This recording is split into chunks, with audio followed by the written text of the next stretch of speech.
story of my finding faith came as a complete bolt out of the blue. My mum told me the other day that I was christened as a baby, but I have no recollection of that, obviously.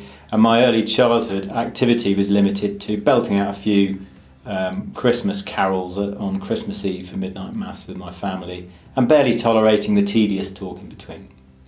As I entered adulthood, my atheism blossomed. Aged 30, I married Kate, who I would inconveniently describe as a militant Christian.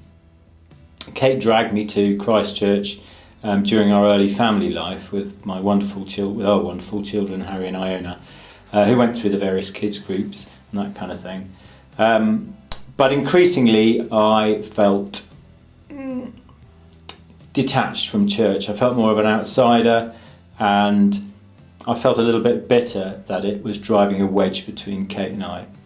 So I fell away from church.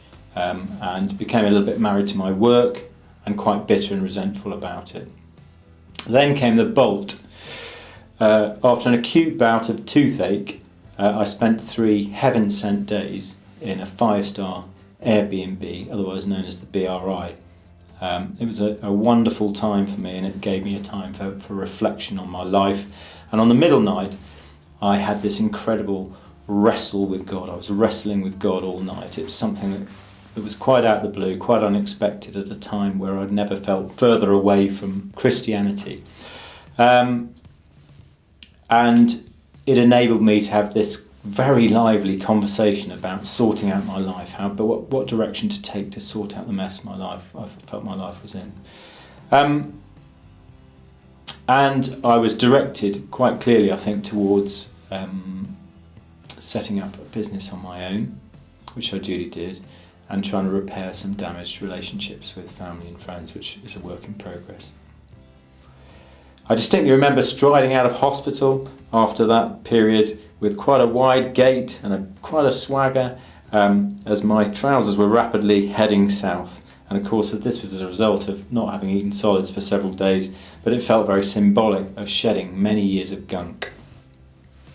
This was about 18 months ago that I had this bolt.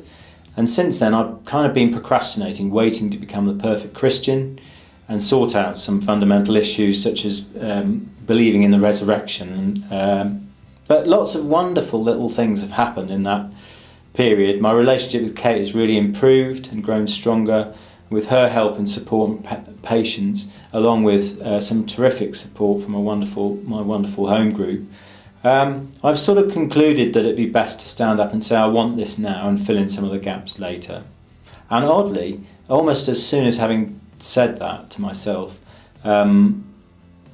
my anxieties about the resurrection have completely disappeared. Another little miracle, perhaps. So what next? I don't really know. I await God's hand in directing me further, and I'm really excited and want to be led by Him. So not my will, but yours be done.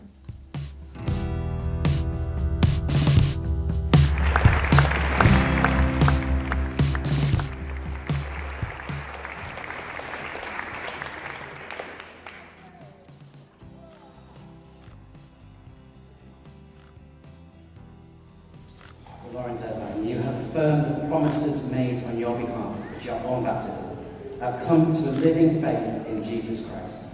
As a sign of your dying to your old self, I cover you with these waters. Rise to live for Him.